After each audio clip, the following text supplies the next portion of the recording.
Je me souviens de Julien blême, son regard balayant la pièce comme un prédateur piégé. Mon cœur battait la chamade, mais pas de pur, non. Cette fois, c'était l'adrénaline, l'écho de 4 ans de rage contenue. Il était là, son empire s'écroulant autour de lui, et moi, la simple serveuse, je tenais l'interrupteur. Mais comment j'en étais arrivé là, assise à cette table de pierre polie, face à l'homme qui avait détruit ma vie, ou du moins, qui l'avait mise entre parenthèses pendant si longtemps? C'était une histoire tordue, pleine de doutes, de nuits sans sommeil. Le temps se mélange un peu dans ma tête quand j'y repense, mais l'essentiel, c'est que tout avait vraiment commencé ce soir-là, il y a quelques semaines, non, je crois que c'était 3 semaines, un mardi, il me semble, au restaurant, Le Sommet. J'étais serveuse là-bas, une simple serveuse. C'est absurde, non? L'odeur de cognac vieilli et d'huile de truffe flottait dans la suite privée, ce genre de pièce où les décisions qui ébranlaient les économies se prennent autour d'un bon wagyu. Julien était à la tête de la table en acajou, sa cravate desserrée, son visage rougi par l'arrogance d'un homme à qui on n'avait jamais dit non sans être renvoyé. Il parlait de son protocole ICAR, un algorithme censé prédire la volatilité du marché. Il mentait. Il mentait comme il respirait. Je le savais. Je le sentais. Non, je ne le sentais pas, je le voyais. L'équation 4.2, il lui manquait la valeur K et sans elle, le modèle s'effondrerait. Ce n'était pas un simple bug, c'était un trou noir financier. Je voyais les chiffres, c'était presque une obsession. Je savais qu'il parlait du facteur de décroissance oméga, mais qu'il n'avait pas résolu le coefficient pour le décalage temporel. S'il mettait ce code en service, il perdrait tout en 6 minutes. Absolument tout. J'étais juste un meuble pour ces hommes, ou plutôt une utilité. Je remplissais les verres, j'effaçais les miettes. Ma vie, à ce moment-là, c'était les cernes sous mes yeux et mes mains rêches, à force de faire la vaisselle pour payer la dialyse de ma mère, Sophie. Un détail que Julien n'aurait jamais même imaginé. Il m'a fait signe d'un claquement de doigts sans me regarder. Encore du vin, Marie. J'ai obtempéré et en versant ce grand cru, j'ai aperçu la tablette posée sur la table. Des équations de calcul stochastique complexes. Mon cœur s'est mis à tambouriner. L'équation 4.2, il manquait bien la valeur K. L'intégrale était ouverte. « Attention !» a hurlé Julien quand une goutte est tombée sur la nappe. Une seule goutte. J'avais pourtant fait attention, c'est lui qui avait bougé son bras. « Mais vous êtes aveugle, ma parole? Regardez ça. Une bouteille à 3000 € et vous la renversez comme si c'était... » J'ai murmuré des excuses, je voulais juste disparaître. « Allez, foutez le camp et ramenez-moi un linge propre. » Il a ajouté, en regardant Pierre, l'investisseur aux yeux de requin.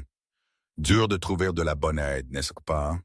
Tout le monde veut la manne, personne ne veut apprendre les détails. » L'ironie était si acide qu'elle me brûlait la peau. Moment de pause. Moment, je dois faire une pause ici. Toute cette situation avec Julien et ses chiffres, c'était d'une absurdité totale, non? Je veux dire, pensez-y.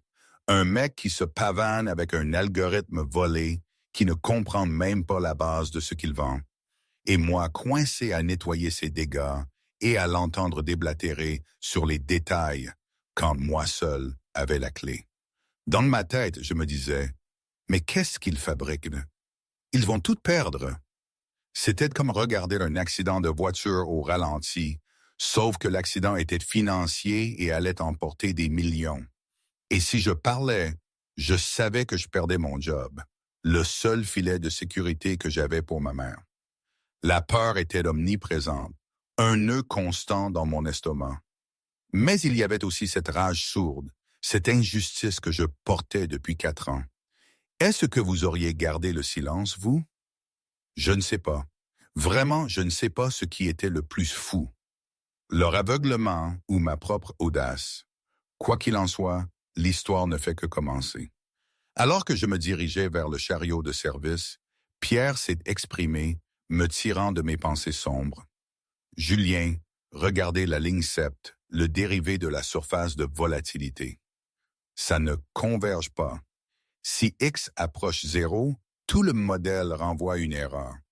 On ne peut pas investir 50 millions de dollars dans une formule qui divise par 0. Le silence est tombé. Julien a gelé. Il n'était qu'un requin, un vendeur, pas un mathématicien. Il avait viré son meilleur coin la semaine précédente. Insubordination. Ça voulait dire que le coin lui avait dit que le modèle était cassé. Maintenant, il était exposé. Ça converge, a balbutié Julien. C'est une limite théorique. Le système gère ça. Montrez-nous, a dit Pierre, la voix glaciale. Montrez-nous la preuve. Julien transpirait. Il a attrapé un stylet numérique et s'est dirigé vers le tableau blanc où les équations étaient projetées. Elles lui ressemblaient à des hiéroglyphes. Il a tracé une ligne, l'a effacée. Je me suis arrêté à la porte. Je ne devrais pas. Je ne devrais vraiment pas. Mais les chiffres criaient. C'était comme regarder quelqu'un essayer d'enfoncer une cheville carrée dans un trou rond pendant que le bâtiment brûlait. Je me suis retourné. Ça ne converge pas, ai-je dit. Ma voix étranglée mais ferme. Parce que vous utilisez une régression linéaire sur une courbe de volatilité non linéaire. Le silence qui a suivi était lourd, absolu, terrifiant. Julien s'est retourné lentement, le visage figé par l'incrédulité qui a vite tourné à la fureur. « Excusez-moi » a-t-il dit, sa voix baissant jusqu'à un murmure dangereux. « L'aide vient de parler ?» Pierre et les investisseurs de Zurich m'ont regardé avec amusement. C'était la première chose intéressante de ce déjeuner. J'ai serré mon plateau. Je ne voulais pas m'immiscer, monsieur, mais le monsieur a raison. La ligne 7 va planter votre système. Vous traitez la volatilité comme une constante, mais dans cette équation spécifique, elle fonctionne comme une variable stochastique. Vous devez appliquer le lemme d'Ito pour développer la fonction, sinon le dérivé n'est pas défini. Julien m'a regardé. Sa bouche s'est ouverte, puis refermée. Il a ri, un rire sec, sans humour. Le lemme d'Ito, s'est-il moqué, se tournant vers ses investisseurs. Vous avez entendu ça? La serveuse a lu Wikipédia. Il s'est approché de moi, me dominant de toute sa hauteur. Dites-moi, ma belle, de quelle école communautaire vous avez été virée? Ou vous avez juste entendu ce mot dans un film? Ce n'est pas un film, monsieur, ai-je répondu. Ma peur remplacée par une détermination froide. C'est du calcul stochastique de base. Si vous exécutez ce modèle tel quel, vous déclencherez un appel de marge dans les 12 millisecondes suivant l'ouverture du marché. Le visage de Julien est devenu rouge. Vous êtes une serveuse. Votre travail est de veiller à ce que mon verre soit plein et ma table propre. Pas de donner des conseils financiers aux hommes les plus puissants de Paris. Foutez le camp. Vous êtes viré. Attendez, a dit Pierre, levant la main. Laissez-la finir. Pierre, vous plaisantez? A rétorqué Julien. C'est une inconnue. Elle sait ce qu'est le lemme d'Ito, a dit Pierre, se penchant en arrière dans sa chaise. Ce qui est plus que ce que vous semblez savoir en ce moment, Julien. Vous avez fixé ce tableau blanc pendant quelques minutes, sans écrire un seul chiffre. Il m'a regardé. Vous dites que ça plante en 12 millisecondes. Pourquoi? J'ai posé mon plateau sur une table d'appoint. Puis-je? Ai-je demandé en désignant le tableau blanc. Bien sûr, a souri Pierre. C'est ridicule, a craché Julien. Je vais demander aux responsables de vous jeter dehors. Laissez-la écrire, Julien, a dit l'investisseur de Zurich d'une voix douce. À moins que vous n'ayez la solution toute prête. Julien a croisé les bras, bouillonnant. Très bien, allez-y, divertissez-nous. Quand vous aurez fini de gribouiller des bêtises, je ferai en sorte que vous ne travailliez plus jamais dans cette ville. Je me suis approché du tableau. J'ai pris le marqueur noir. Il me semblait familier, lourd comme une arme. Je n'ai pas hésité. Je n'ai pas pris de pause pour réfléchir. Les maths étaient déjà vivantes dans ma tête. J'ai tracé une ligne sur l'équation maladroite de Julien. C'est le mouvement du prix de votre réactif de bas, ai-je dit, ma voix gagnant en force. J'écrivais rapidement, le grincement du marqueur étant le seul son dans la pièce. Mais vous supposez que la volatilité est constante. Ce n'est pas le cas. Dans un environnement à haute fréquence, la volatilité s'agglomère. J'ai tracé une nouvelle équation en dessous, introduisant une nouvelle variable. C'est le modèle de Heston pour la volatilité stochastique. Ai-je expliqué sans les regarder. Vous devez corréler les deux mouvements browniens WT et BT. Supposons une corrélation R. J'ai commencé à résoudre l'équation différentielle que Julien fixait depuis tout à l'heure. Je bougeais avec une rapidité presque effrayante. Des lignes d'algèbre ont rempli l'espace blanc. J'ai intégré par partie. J'ai appliqué les conditions aux limites. Le sourire narquois de Julien a commencé à s'estomper. Il a plissé les yeux devant le tableau. Il ne comprenait pas les maths, mais il comprenait la structure. Ça avait l'air professionnel. Ça avait l'air juste. Vous avez manqué le coefficient de corrélation, ai-je dit en entourant un symbole en bas du tableau. Sans cela, votre évaluation des risques est aveugle. Vous ne vous couvrez pas contre les pertes, vous les amplifiez. J'ai remis le capuchon sur le marqueur et je me suis retourné. C'est pourquoi la ligne 7 ne converge pas. Vous essayez de calculer la pente d'une falaise avec une règle. La pièce était plongée dans un silence de mort. Pierre s'est levé lentement. Il s'est approché du tableau, a mis ses lunettes de lecture et a tracé les lignes de calcul que j'avais écrites. Il a regardé le résultat final. « Mon Dieu, Bahut !» a-t-il chuchoté. « Elle a raison. Le facteur ρ, il annule le risque de queue. » Il s'est tourné vers Julien. « Elle vient de réparer votre algorithme à 50 millions de dollars en 3 minutes. » Julien a senti le sang quitter son visage. Il m'a regardé, vraiment regardé pour la première fois. Il ne voyait plus une serveuse. Il voyait une menace. « Qui êtes-vous » a exigé Julien. « Vous n'êtes pas une serveuse. Qui vous a envoyé? C'est Goldman? C'est de l'espionnage industriel? » J'ai retiré mon tablier. « Personne ne m'a envoyé, Julien. Vous n'avez simplement jamais regardé d'assez près pour voir sur qui vous marchiez. » Qu'est-ce que ça veut dire? Ça veut dire, ai-je dit, que la formule que vous essayez de vendre, le protocole ICAR, vous ne l'avez pas écrite, et votre équipe non plus. Les yeux de Julien se sont écarquillés. « Attention » a-t-il averti, « c'est une accusation grave. »« Ce n'est pas une accusation, ai-je dit. C'est une citation. Cette formule provient d'une thèse de doctorat publiée il y a 4 ans dans une grande école parisienne. La thèse s'intitulait « Prédiction algorithmique dans les systèmes non linéaires ». Julien a ri nerveusement. « Alors, on lit des articles académiques, on les adapte. »« Vous ne l'avez pas adapté, ai-je dit. Vous l'avez volé et vous avez fait du mauvais travail. »« Et comment le sauriez-vous? Si, a défié Julien. Je l'ai regardé droit dans les yeux. Parce que je l'ai écrite. La révélation a plané dans l'air comme de la fumée. « Vous » a raillé Julien, sa voix tremblante. « Vous avez écrit une thèse de doctorat alors que vous servez des gens qui comptent. Si vous étiez un génie, vous seriez à la bourse, pas à nettoyer les sols. J'étais en bonne voie pour l'être, ai-je dit doucement, jusqu'à ce qu'un homme nommé Richard Thorne, votre père, au comité d'éthique de mon comité de subvention. Julien s'est raidi. Je m'appelle Marie Dubois, ai-je dit. Il y a 4 ans, j'ai développé un modèle prédictif pour les marchés agricoles. Il était conçu pour aider les agriculteurs des pays en développement à se couvrir contre les risques climatiques. C'était un travail humanitaire. Votre père a vu le potentiel pour le trading à haute fréquence. Il a proposé d'acheter les droits pour une bouchée de pain. J'ai refusé.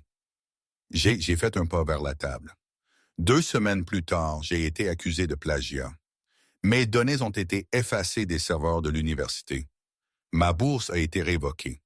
J'ai été mise sur liste noire. Chaque entreprise à laquelle j'ai postulé avait reçu une note de non-embauche attachée à mon dossier. J'ai désigné l'écran. Je pensais que mon travail était détruit.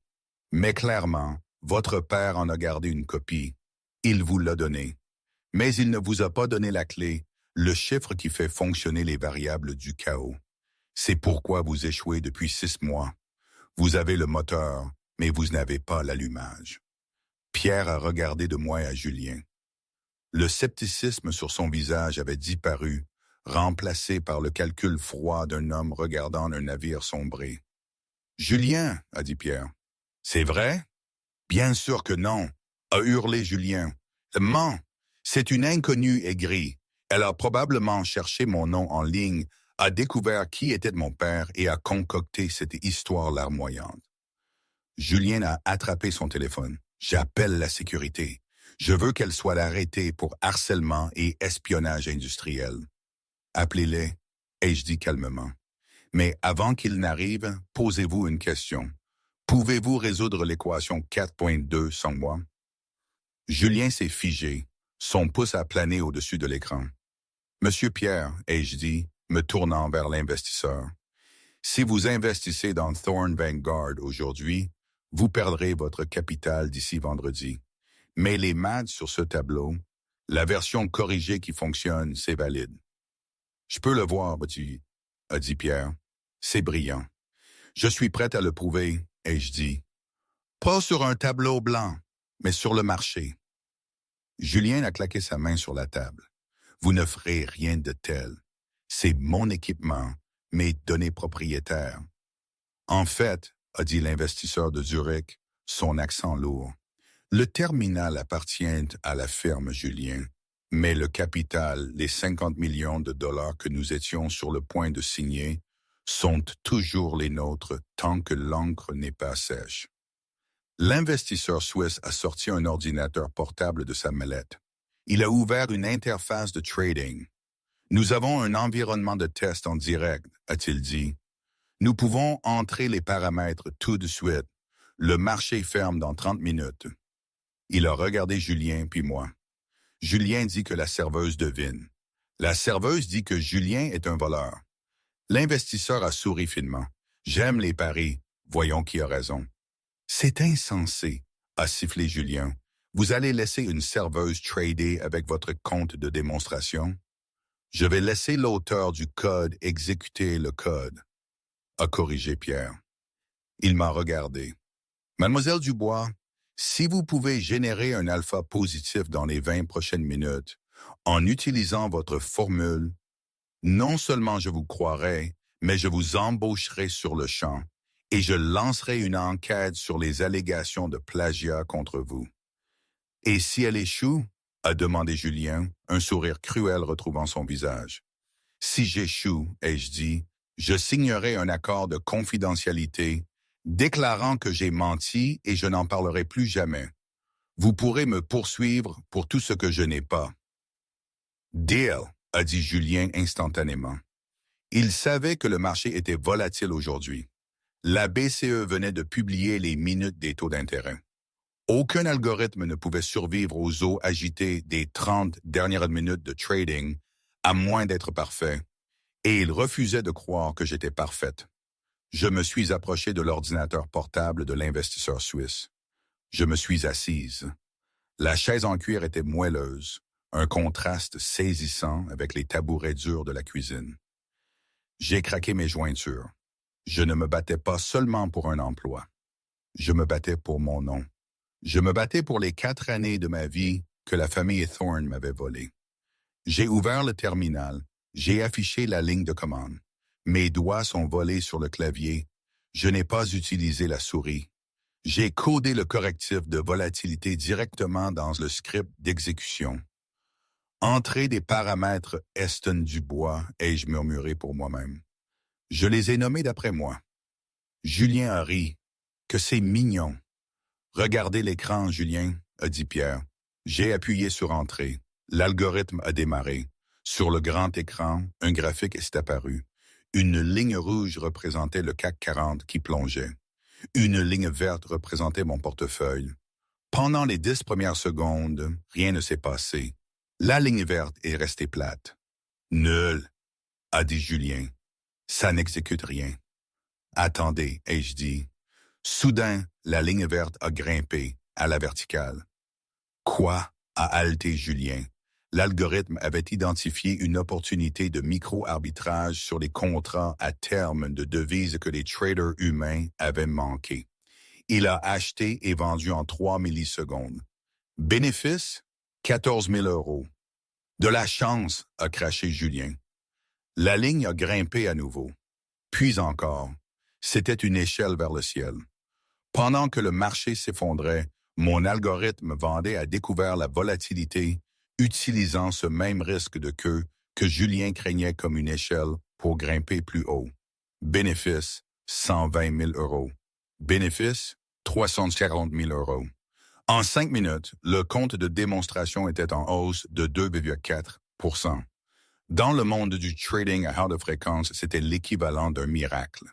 La pièce était silencieuse, à part le bourdonnement du ventilateur du projecteur. « C'est stable », a chuchoté Pierre. « L'exposition gamma est neutre. C'est parfaitement couvert. » J'ai retiré mes mains du clavier. Je me suis tourné vers Julien. « Ça », ai-je dit, désignant le compteur de profit, qui dépassait maintenant le demi-million d'euros, c'est ce qui arrive quand vous ne supprimez pas la variable d'intégrité. Julien semblait sur le point de vomir. Les investisseurs le regardaient avec un dégoût pur. Il a su à ce moment-là que l'affaire était morte. Mais c'était un Thorne, il ne perdait pas. Pas face à l'aide. Il a mis la main dans sa poche et a sorti son téléphone.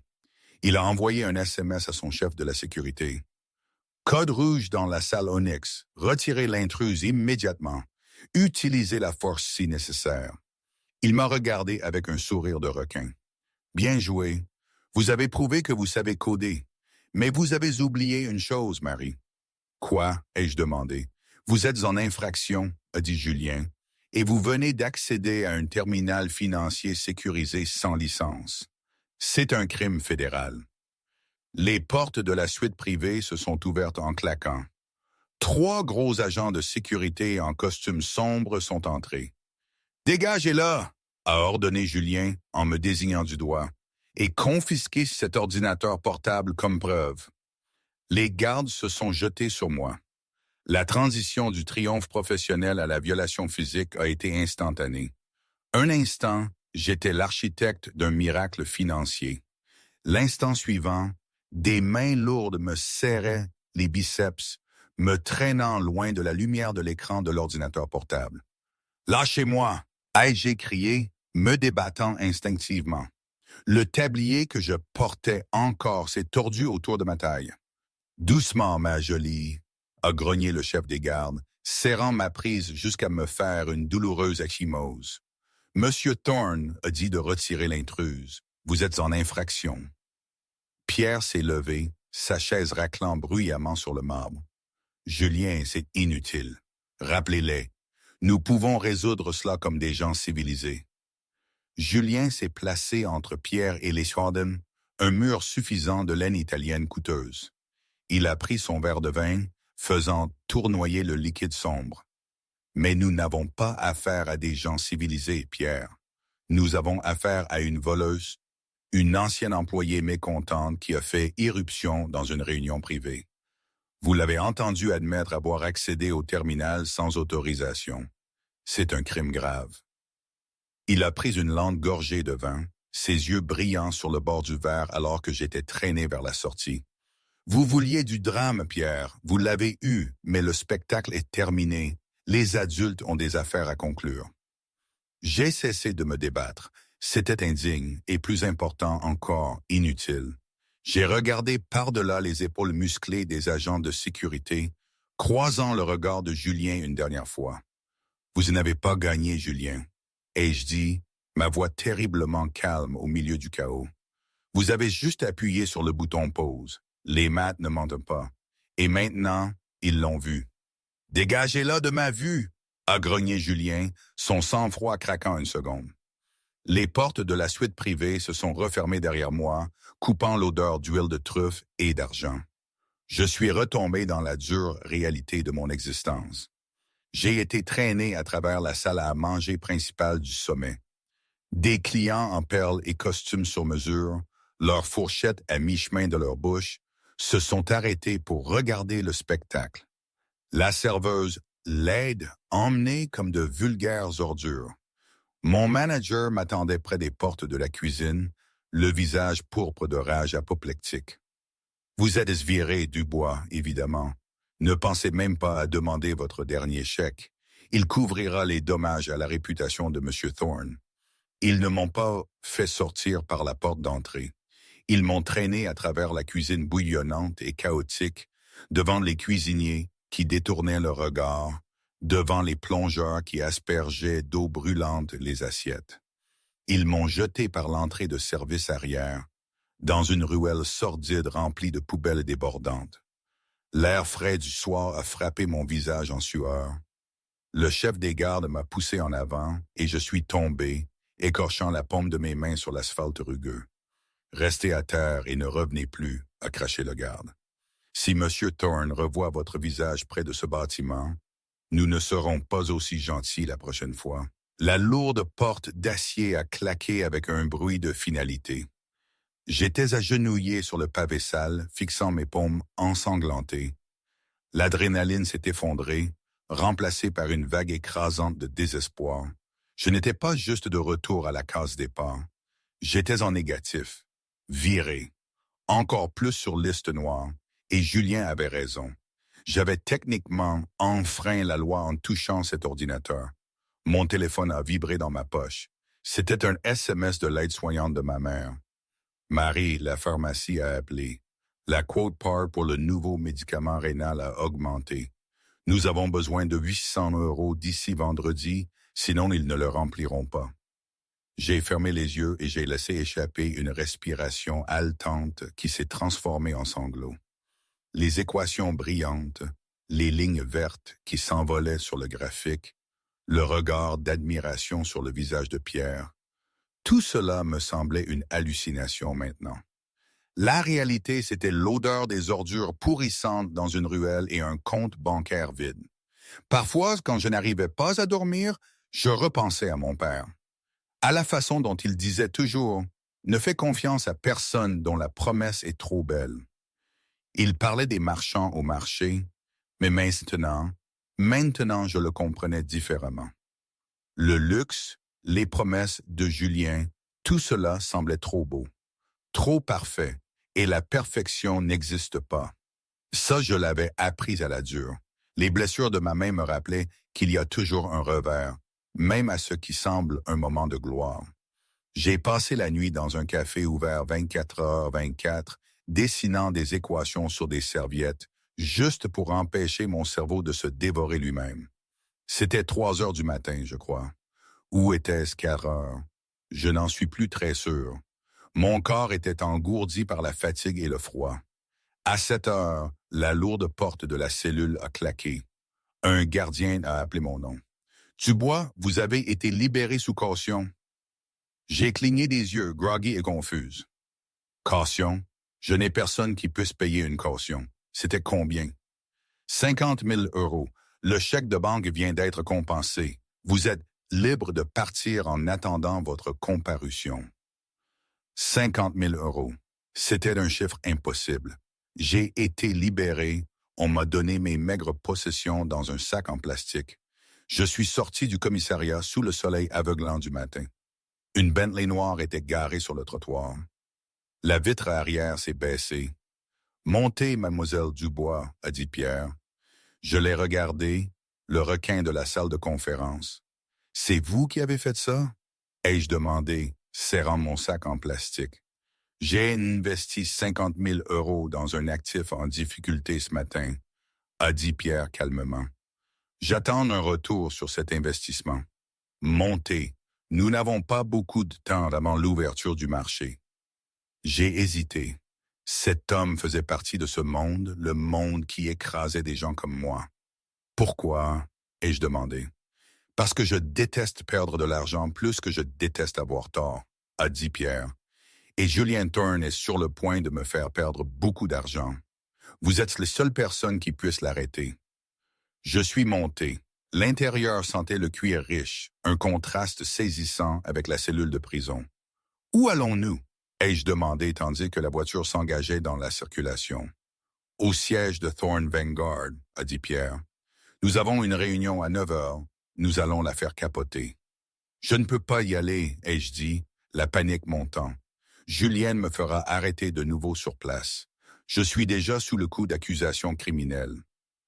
Il ne vous arrêtera pas, a dit Pierre, sortant un ordinateur portable élégant de la poche du siège, le même que celui du restaurant. Parce que vous allez y entrer en tenant le pistolet qui est actuellement pointé sur sa tête. Il a ouvert l'ordinateur portable. Il était connecté à un serveur sécurisé. Hier soir, après votre départ, je ne suis pas simplement parti, a expliqué Pierre. J'ai demandé à mon équipe de suivre le compte de démonstration que vous avez utilisé. Nous avons récupéré les journaux d'exécution. Mais plus important encore, nous avons récupéré les métadonnées du code que vous avez entré. Il a tourné l'écran vers moi. Il montrait des lignes de code, mais était surligné des horodatage et des balises d'auteur enfouies profondément dans l'architecture numérique. Auteur, Monsieur Dubois, Projet Oméga, date de création, octobre 2019. J'ai halté. Comment? Ça avait été effacé. L'université a dit qu'ils avaient tout supprimé. Rien n'est jamais vraiment supprimé, mademoiselle Dubois, a dit Pierre avec un sourire sec. Surtout quand Richard Thorne voulait en garder une copie pour lui-même. Quand l'équipe de Julien a volé votre travail, ils ont été paresseux. Ils ont copié-collé la structure de base. Ils ne se sont pas donné la peine de nettoyer des balises d'auteur profondes parce qu'ils ne savaient même pas où les chercher. Ce ne sont pas des mathématiciens. Ce sont des voleurs. Pierre a fermé l'ordinateur portable. Cela prouve tout. Cela prouve que le protocole ICAR est le vôtre. Cela prouve que Julien a menti à ses actionnaires, ce qui est une fraude boursière à grande échelle. Il m'a regardé, ses yeux durs et sérieux. Voici l'accord. Je peux donner ça à l'AMF. Julien va en prison, mais cela prend des années et vous faites toujours face aux accusations qu'il a déposées hier soir. Ça va être compliqué. Où? Ai-je demandé. Où nous entrons dans son conseil d'administration dans 20 minutes? Vous lui présentez ces données, à lui et à ses investisseurs restants. Vous exigez qu'il abandonne toutes les accusations contre vous, qu'il admette publiquement le vol et qu'il démissionne de son poste de PDG. En échange, nous ne l'envoyons pas en prison aujourd'hui. Nous le laissons simplement faire faillite en silence. Pourquoi m'aideriez-vous à faire cela? Ai-je demandé. Vous êtes l'un des leurs. Je ne suis pas l'un des leurs, a corrigé Pierre. Je suis un capitaliste. Julien est mauvais pour le capitalisme. Il triche, et pire, il est incompétent. Vous, mademoiselle Dubois, vous êtes la vraie chose. Je veux investir dans la vraie chose. Il s'est penché. Mais ne vous y trompez pas. C'est dangereux. Julien est acculé. Si vous y allez, vous devez dominer la pièce. Vous ne pouvez pas être la serveuse. Vous devez être l'architecte.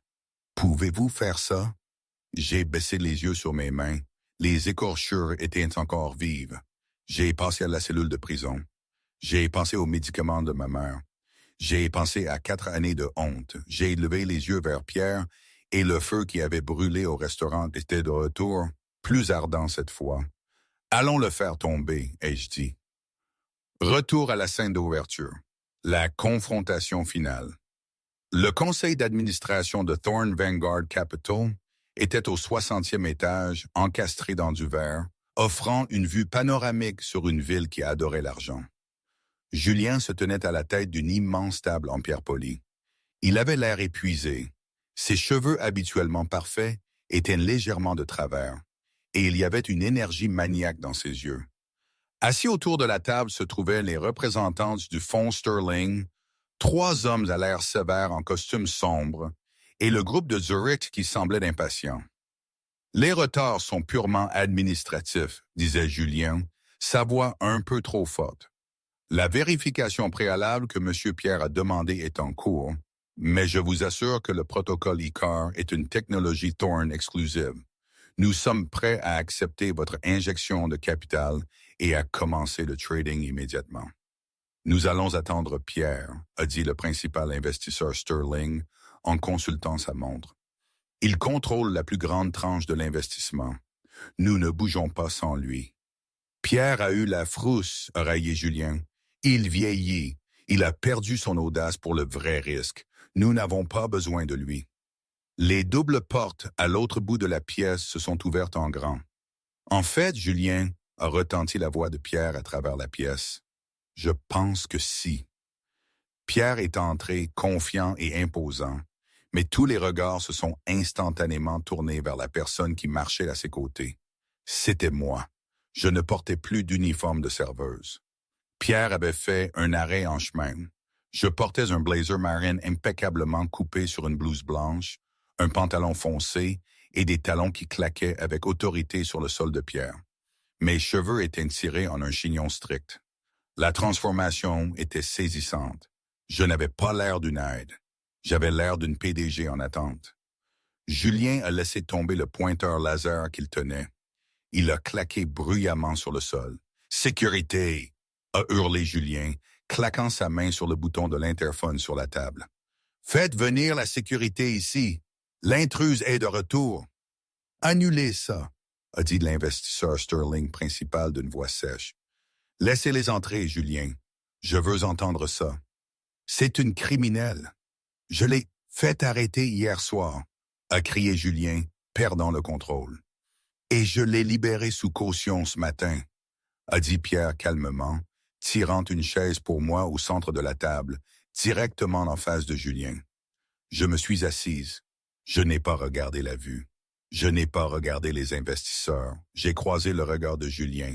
« Bonjour, Julien », ai-je dit. Ma voix était ferme, dépourvue de la déférence que j'avais été forcé d'utiliser hier. Vous avez 5 secondes pour partir avant que je ne vous fasse à nouveau retirer de force, a sifflé Julien. Monsieur Thorne, a dit l'investisseur de Zurich, son ton glacial. Taisez-vous et asseyez-vous. Nous écoutons Mademoiselle Dubois. Julien a regardé autour de la table. Il a vu le changement. L'odeur du désespoir était sur lui, et ses hommes détestaient le désespoir. Il s'est lentement assis, ses mains agrippant les accoudoirs de sa chaise, jusqu'à ce que ses jointures deviennent blanches. « Merci », ai-je dit. J'ai posé l'ordinateur portable de Pierre sur la table et je l'ai connecté au système de projecteur principal. L'écran derrière Julien s'est allumé. Ce n'étaient pas des équations cette fois. C'était du code.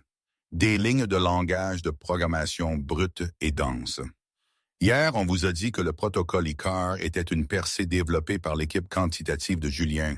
Ai-je commencé m'adressant aux investisseurs? On vous a dit qu'il pouvait prédire la volatilité du marché avec une précision sans précédent. Cette partie est vraie. J'ai appuyé sur une touche. L'écran a zoomé sur un bloc de code spécifique. Ce qui n'est pas vrai, c'est qui l'a construit. C'est absurde, a interrompu Julien, transpirant abondamment. Ce ne sont que des lignes de code. Ça ne prouve rien. Ça prouve tout quand vous regardez les métadonnées, ai-je dit. J'ai exécuté une commande sur l'ordinateur portable. L'écran a mis en évidence les balises d'auteur cachées que Pierre m'avait montrées dans la voiture. Auteur, Monsieur Dubois, Projet Oméga, 2019. Un murmure a parcouru la table. Les investisseurs Sterling se sont penchés en avant, plissant les yeux devant l'écran. Il y a 4 ans, j'ai continué, ma voix gagnant en force. J'ai écrit ce code dans le cadre d'une thèse de doctorat pour modéliser les risques agricoles dans les pays en développement. Le père de Julien, Richard Thorne, a usé de son influence pour me faire expulser et mettre sur liste noire afin de pouvoir le voler. Il l'a donné à Julien. Je me suis levé et j'ai marché lentement vers Julien. Mais ils ne l'ont pas compris. Ils ont passé 4 ans à essayer de le pirater pour qu'il fonctionne pour le trading à haute fréquence, et ils ont échoué, car ils ont manqué la variable clé. La variable que j'ai ajoutée hier au restaurant. La corrélation Eston-Dubois. Je me suis arrêté juste devant lui. Julien m'a regardé, ses yeux écarquillés par la terreur. Il avait l'air petit. « Vous n'avez pas construit un empire, Julien, » ai-je dit doucement, mais toute la pièce m'a entendu. Vous vous êtes juste accroupi dans les ruines de ma vie. Julien s'est levé tremblant. « C'est un faux! Pierre a monté ça! Ils ont planté cette balise! » « Il y a un moyen facile de le prouver, » a dit l'investisseur de Zurich. Il a regardé Julien avec un mépris total. Connectez-vous à votre serveur maître tout de suite. Montrez-nous le code source sur votre machine. Si la balise n'y est pas, nous vous croyons. Julien s'est figé. Il savait que c'était là. Son équipe technique était incompétente. Il n'aurait jamais pensé à nettoyer aussi profondément. S'il se connectait, c'était fini. S'il refusait, c'était fini. Le silence s'est étiré, devenant insupportable. « Je ne peux pas », a chuchoté Julien. « Il y a des protocoles de sécurité. » « Menteur », a dit l'investisseur Sterling. Il s'est levé et a fermé son porte-document. « Messieurs, le fonds Sterling retire son offre immédiatement. Nous ne faisons pas affaire avec les fraudeurs. »« Attendez, s'il vous plaît », a imploré Julien tendant la main. « Nous pouvons arranger ça. Ça fonctionne toujours. Nous ferons des milliards. »« Pas avec vous », a dit l'investisseur. Il s'est tourné vers Pierre. « Arthur, bien joué. Vous nous avez épargné une fortune. » La pièce s'est vidée rapidement. Les investisseurs sont sortis, aucun d'entre eux ne me regardant, moi ou Julien. Seuls moi, Pierre et Julien sommes restés. Julien s'est effondré dans sa chaise. Il m'a regardé, vaincu, brisé et absolument stupéfait de la rapidité avec laquelle son monde s'était dissous. « Que voulez-vous » a-t-il marmonné. J'ai posé un document sur la table devant lui. C'était un accord légal que les avocats de Pierre avaient rédigé dans la voiture. « 3 choses, ai-je dit. 1. Vous allez immédiatement et publiquement abandonner toutes les accusations criminelles contre moi. 2. Vous signerez une confession admettant le vol de ma propriété intellectuelle et la diffamation subséquente de ma personne. » Julien a fixé le papier. « Et la 3e, me suis-je penché, sortez de ma chaise. » Un saut dans le futur. Le sommet à nouveau. L'effondrement de Thorn Vanguard Capital n'a pas été un événement silencieux. C'était une démolition. Cela a commencé au moment où le fonds Sterling a retiré son offre, déclenchant un effet domino qui a ondulé à travers le marché parisien. Quelques mois plus tard, la vie avait été complètement redessinée. J'étais là, à l'entresol d'un loft industriel reconverti à Paris. L'espace était inondé de lumière naturelle, illuminant les sols en béton poli et les rangées de postes de travail haute performance. L'air vibrait avec le bruit blanc des ventilateurs de la salle des serveurs, un son que je trouvais plus apaisant que n'importe quelle musique. Gravés sur le verre dépoli de l'entrée figuraient les mots « Dubois Henderson Analytics ». Je n'étais plus caché dans une arrière-salle, j'étais le nom sur la porte. Marie. Je me suis retourné pour voir Pierre monter les escaliers. Il avait l'air différent aussi, moins requin, plus architecte satisfait. Il tenait une tablette. « Le marché asiatique vient de fermer », a dit Pierre, un rare sourire brisant son visage stoïque. Les protocoles du projet Oméga ont parfaitement fonctionné. Je me suis approché, prenant la tablette. J'ai parcouru les données. Ce n'étaient pas seulement des marges bénéficiaires, c'était des prévisions de rendement. L'indice de sécheresse pour le delta du Mékong a atteint le point de déclenchement, ai-je noté, désignant un cluster rouge sur la carte. « Oui », a acquiescé Pierre. « Et parce que votre code l'a prédit 3 semaines plus rapidement que les modèles météorologiques standards, les agences de secours de l'ONU ont couvert leurs achats de céréales hier. Elles ont bloqué le prix avant la flambée. » J'ai fixé l'écran. « Donc le budget d'aide ne s'effondrera pas? »« Non », a dit Pierre doucement. « Cela signifie que des milliers de familles mangeront cet hiver, ce qui n'aurait pas été le cas autrement. Vous n'avez pas seulement battu le marché, Marie. Vous avez battu la famine. » J'ai senti une boule dans ma gorge. C'était la thèse que j'avais écrite 4 ans plus tôt. C'était le travail que Julien avait essayé de transformer en outil de jeu. Je l'avais récupéré et je lui avais donné un sens. Et, a ajouté Pierre, ses instincts capitalistes reprenant le dessus, le fonds de volatilité est en hausse de 4,1% ce mois-ci. Faire le bien coûte cher. Heureusement, nous sommes très bons pour faire de l'argent.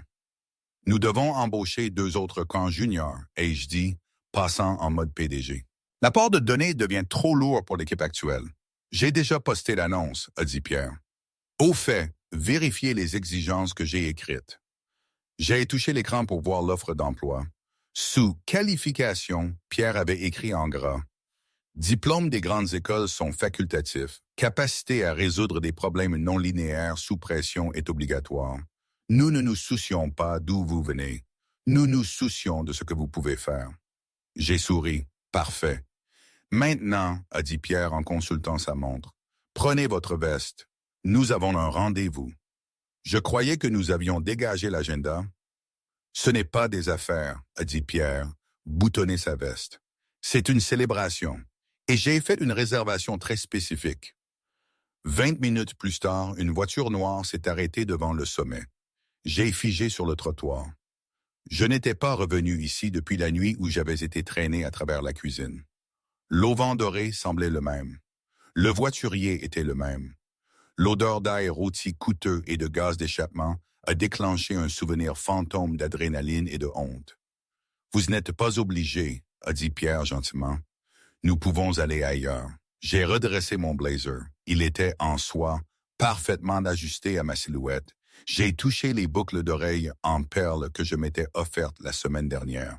« Non, » ai-je dit, « je veux y aller. » Je me suis dirigé vers l'entrée, Pierre un pas derrière moi. Les lourdes portes en chêne ont été ouvertes par le portier qui s'est incliné. À l'intérieur, le restaurant était animé par le coup de feu du déjeuner de l'élite parisienne. Alors que j'entrais dans le foyer, le maître d'hôtel a levé les yeux. C'était le même homme qui m'avait dédaigné quand j'avais demandé une avance sur mon salaire. Le même homme qui avait regardé les gardes de sécurité me meurtrir les bras sans rien faire. Il s'est figé. Il m'a regardé, puis Pierre. Ses yeux se sont écarquillés de reconnaissance et son visage s'est vidé de couleur. Il a baissé les yeux sur son registre de réservation, ses mains tremblant légèrement. « Mademoiselle Dubois, a-t-il balbutié. « Monsieur Pierre, bon retour parmi nous. »« Nous avons la table du coin, » a dit Pierre froidement. « La tranquille. »« Bien sûr, immédiatement. Par ici. » Le maître d'hôtel nous a conduits à travers la salle à manger. Pendant que nous marchions, j'ai remarqué quelques têtes qui se tournaient, mais elles ne regardaient pas mon uniforme, claquant des doigts pour de l'eau. Elles me regardaient avec curiosité et respect. J'étais la femme qui avait fait tomber Thorne Vanguard. J'étais la nouvelle variable dans leur équation. Nous avons atteint la suite privée, la même pièce où Julien m'avait jeté sa serviette. La table était dressée avec des nappes blanches immaculées. Je me suis assise sur la chaise à la tête de la table, l'ancienne place de Julien. C'était confortable. Un jeune serveur, l'air terrifié, s'est approché de la table avec une bouteille de vin. Il a tâtonné avec le tire-bouchon, ses mains tremblant sous le regard des clients. « Je suis tellement désolé », a chuchoté le serveur, luttant avec la feuille. « Je suis un peu nouveau. » Le maître d'hôtel s'est avancé pour le réprimander, mais j'ai levé une main. « Tout va bien », ai-je dit doucement. J'ai regardé le jeune serveur. Il me rappelait moi-même, épuisée, anxieuse, essayant juste de passer à travers le service. « Respirez », lui ai-je dit en souriant. « L'astuce est d'incliner la lame loin de votre pouce et ne vous inquiétez pas pour les investisseurs. Ce ne sont que des gens qui sont nuls en maths. » Le serveur a cligné des yeux, puis a souri en retour, ses épaules se détendant. Il a ouvert la bouteille en douceur et a versé un verre pour Pierre, puis un pour moi. « Merci », ai-je dit. Le serveur s'est retiré et la pièce est devenue silencieuse. Pierre a levé son verre. « À la variable d'intégrité, » a-t-il trinqué. J'ai entrechoqué mon verre contre le sien. « Aux variables que nous ne pouvons pas contrôler, » ai-je corrigé, et au courage de résoudre celles que nous pouvons. J'ai pris une gorgée. Le vin était riche, complexe et avait le goût de la victoire. J'ai regardé par la fenêtre le paysage urbain que je craignais autrefois. J'ai réalisé alors que Julien avait raison sur une chose. C'était un monde où les loups mangent les loups, mais il s'était trompé sur qui était le loup. Je n'étais plus la proie, je n'étais même plus la chasseresse. J'étais l'architecte, construisant un nouveau monde sur l'ancien, une équation à la fois. Et aujourd'hui, je n'ai aucune idée de ce que l'avenir nous réserve. Parfois, je pense que c'était la meilleure chose qui pouvait m'arriver, ce tourbillon. D'autres fois, je me demande si j'ai fait le bon choix, si le jeu en valait la chandelle, si toute cette agitation a vraiment changé quelque chose au fond. C'est ambivalent. Je n'ai pas de baguette magique, le monde n'est pas parfait, et je ne le suis pas non plus. Mais au moins c'est ma bataille que je mène, et c'est ma victoire que je savoure, même si le goût est parfois un peu complexe. Nul n'est maître de son destin, dit-on, mais on peut toujours essayer de tracer sa propre courbe. Et ça, c'est déjà beaucoup.